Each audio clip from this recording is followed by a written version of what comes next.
आज के वीडियो में हम भारतीय संविधान के राज्यसभा के टॉपिक का मॉक टेस्ट कराएंगे। तो शुरू करते हैं। इससे पहले कि हम आगे बढ़े, आप सब चैनल को सब्सक्राइब कर लीजिएगा ज़रूर, और अगर वीडियो आपको अच्छी लगे तो लाइक ज़रूर करिएगा। चलिए ठीक है, शुरू करते हैं। भारतीय संविधान के किस अनुच्छेद के तहत राज्यसभा का गठन किया जाता है?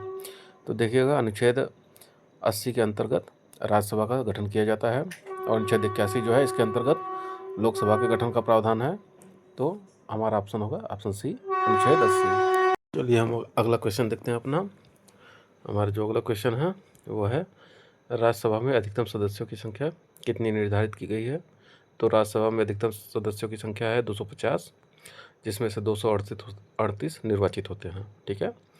राज्यसभा में कितने सदस्यों का राष्ट्रपति द्वारा मनोनीत किया जाता है? तो यह है सदस्य संख्या 12 को राष्ट्रपति मनोनीत करते हैं, और इनका मनोनयन जो होता है वो होता है, ये होते हैं साहित्य, कला, विज्ञान और समाज सेवा के क्षेत्र से। ठीक है। इन क्षेत्रों से 12 सदस्यों को राष्ट्रपति मनोनीत करता है। ठीक है। चलिए, अच्छा, अब साहित्य, कला, विज्ञान और समाज सेवा के क्षेत्र से होके आते हैं हम। राज्यसभा के सदस्य का कार्यकाल कितने वर्ष का होता है? देखिएगा, जो सदस्यों का कार्यकाल होता है वो 6 वर्षों का होता है, और जो राज्यसभा है ये अस्थायी सदन होती है। ठीक है। तो सदस्यों का कार्यकाल 6 वर्ष। ठीक है। अगला देखते हैं क्वेश्चन। जो इसका ये सदन है, ये राज्यसभा अस्थायी सदन होती है। ठीक है। सदस्यों का कार्यकाल होता है 6 वर्ष का। राज्यसभा के कितने सदस्य हर 2 वर्ष में सेवानिवृत्त हो जाते हैं? तो देखिएगा, राज्यसभा के 1/3 सदस्य हर 2 वर्ष में सेवानिवृत्त हो जाते हैं, और इसी तरह से जो है हर 2 वर्ष पे 1/3 सेवानिवृत्त होते हैं और भरे जाते रहते हैं, ताकि राज्यसभा अस्थायी बनी रहती है। ठीक है। इसीलिए राज्यसभा अस्थायी सदन होती है। चलिए अगला क्वेश्चन देखते हैं। राज्यसभा का पदेन सभापति कौन होता है? देखिएगा, राज्यसभा के जो पदेन सभापति होते हैं वो होते हैं हमारे उपराष्ट्रपति। कौन होता है जी? उसके जी राज्यसभा के पदेन सभापति उपराष्ट्रपति होते हैं। और देखिएगा इसके आगे अगला सवाल जी, अगला क्वेश्चन है हमारा, राज्यसभा सदस्य बनने के लिए न्यूनतम आयु कितनी होनी चाहिए? देखिएगा, राज्यसभा सदस्य के लिए न्यूनतम आयु जो है वो है 30 वर्ष की, और जो लोकसभा सदस्य होते हैं उनके लिए न्यूनतम आयु क्या है? उनके लिए न्यूनतम आयु की सीमा है 25 वर्ष। ठीक है। राज्यसभा सदस्य के लिए न्यूनतम आयु की सीमा 30 वर्ष है, और लोकसभा सदस्य के लिए 25 वर्ष होती है। चलिए अगला देखते हैं। राज्यसभा के सदस्यों का चुनाव किसके द्वारा किया जाता है?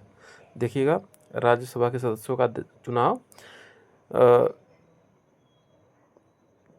विधानसभा के निर्वाचित सदस्यों द्वारा किया जाता है। ठीक है। विधानसभा के, राज्य की विधानसभाओं के जो निर्वाचित सदस्य होते हैं वो अपने राज्यों से राज्यसभा के सदस्यों का निर्वाचन करते हैं। ठीक है। उनके द्वारा निर्वाचन करके राज्यसभा के सदस्यों को भेजा जाता है। चलिए ठीक है। अब इसके बाद अगला देखते हैं, किस राज्य की राज्यसभा अगला जो किस राज्य की राज्यसभा में सबसे अधिक सीटें हैं? सबसे अधिक सीटें हैं। अब देखिएगा, राज्यसभा की सबसे अधिक सीटें उसी राज्य में होगी जिस राज्य की जनसंख्या सबसे अधिक होगी। उस राज्य की, तो हमारा आंसर होगा उत्तर प्रदेश का। ठीक है। उत्तर प्रदेश में सर्वाधिक राज्यसभा की सीटें हैं 31 है। ठीक है। आगे देखिए, अगला क्वेश्चन देखते हैं, राज्यसभा को अस्थायी सदन क्यों कहा जाता है? क्यों कहा जाता है? क्यों कहा जाता है? ये सदन जो है इसके सभी सदस्य आजीवन रहते हैं, यह वर्ष भर सत्र में रहता है, इसे कभी भंग नहीं किया जा सकता, इसके सदस्यों का चुनाव नहीं होता, तो भाई इसे कभी भंग नहीं किया जा सकता। ठीक है।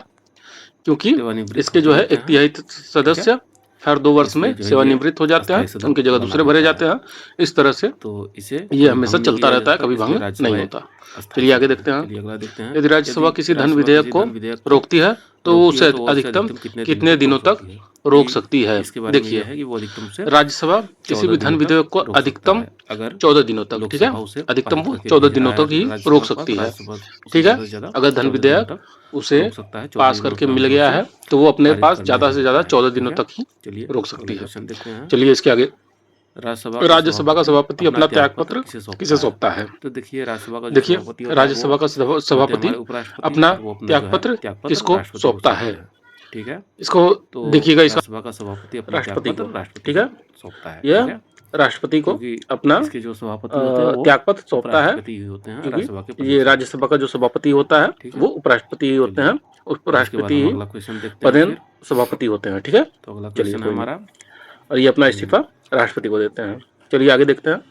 राज्यसभा की पहली बैठक कब हुई थी? देखिए राज्यसभा की जो पहली बैठक थी वो कब हुई थी? ये जो राज्यसभा की पहली बैठक थी ये हुई थी हमारी 13 मई 1952 को। ठीक है, ये हुई थी कब? राज्यसभा की पहली बैठक 13 मई 1952 को हुई थी। ठीक है, चलिए आगे देखते हैं।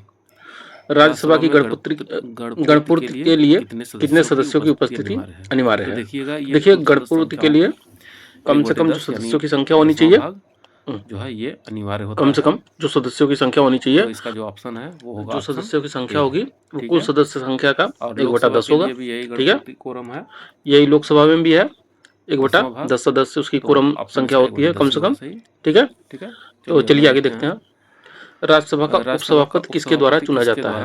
अब देखिए राज्यसभा का जो उपसभापति है ये किसके द्वारा चुना जाएगा? तो जो राज्यसभा का उपसभापति है ये राज्यसभा के सदस्यों के द्वारा अपने बीच से ही चुना जाता है। ठीक है, चलिए आगे देखते हैं। क्वेश्चन देखते हैं, किस केंद्र शासित प्रदेश का राज्यसभा में प्रतिनिधित्व है? अब देखिए राज्यसभा का प्रतिनिधित्व जो है वो हमारे राज्यसभा में केंद्र शासित प्रदेश दिल्ली से है। कहाँ से? दिल्ली से। ठीक है, चलिए आगे देखते हैं। अगला देखते हैं क्वेश्चन, जो हमारा अगला क्वेश्चन है वो है राज्यसभा को उच्च सदन के अलावा और किस नाम से जाना जाता है? देखिए क्योंकि राज्यसभा जो राज्यों की परिषद, जनता का सदन, संसद की समिति, प्रतिनिधि सभा, तो आपको पता है कि राज्यों में ये राज्यसभा में जो भी सदस्य चुन के जाते हैं वो सब राज्यों की विधानसभाओं से चुन के जाते हैं, तो उस हिसाब से ये राज्यों का परिषद हुआ, तो इसलिए जो है इसे राज्यों का परिषद भी कहा जाता है। ठीक है, चलिए आगे देखते हैं। अगला, राज्य की विधानसभा से अखिल भारतीय सेवाओं के सृजन का अधिकार किसे प्राप्त है? तो अखिल भारतीय सेवाओं के सृजन का अधिकार हमारे राज्यसभा को प्राप्त है। ठीक है, ये सब आपने पढ़ा है वीडियो में। अगर आप सबको ये क्वेश्चन हल करने में परेशानी हो रही है तो वीडियो को जरूर एक बार देख लीजिएगा जाके संविधान की, जिसमें हमने पढ़ाया हुआ है राज्यसभा के बारे में। चलिए आगे देखते हैं। राज्यसभा का सदस्य होने के लिए क्या उस राज्य का निवासी होना अनिवार्य है जहाँ से वह चुनाव लड़ रहा है?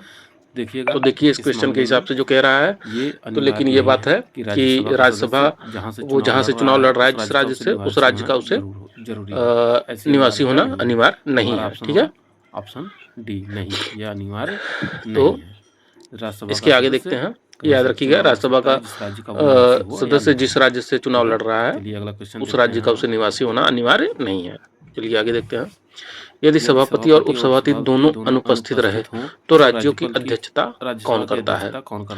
तो देखिएगा अगर दोनों वो सभापति द्वारा बनाए गए, अगर सभापति और उपसभापति उनमें से दोनों अनुपस्थित हों तो राज्यसभा की अध्यक्षता कौन करता है? देखिए सभापति द्वारा बनाए गए पैनल का जो है सदस्य जो होगा वो करेगा। ठीक है, अध्यक्षता करता है। ठीक है, ऐसी स्थिति में सभापति द्वारा जो पैनल बनाए गए हैं उसका जो सदस्य होगा वो करेगा। ठीक है, आगे चलते हैं, अगले टॉपिक के साथ मिलते हैं।